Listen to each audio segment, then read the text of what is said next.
Welcome back to my channel. Today I have some computer gear. We are going to build a computer. It's been a while. I'm excited to do it and I'm excited to share it with you guys. Stay tuned.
As you can see, the computer is finally done. It only took about 2-ish hours, and that is because I thought I was missing cables. I moved it somewhere, eventually found it, and voila.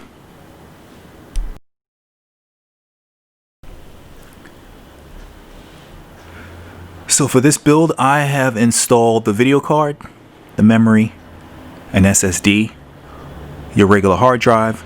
I hooked up the motherboard to the case that controls the USB 3, USB 2. The video card has the HDMI connector, which is what we're going to use to plug into the TV, and my sorry excuse to do cable management. That's the best I can do for now. Hopefully I can get it looking a little better once I get some better zip ties, but this is what I got. So I hope you like it.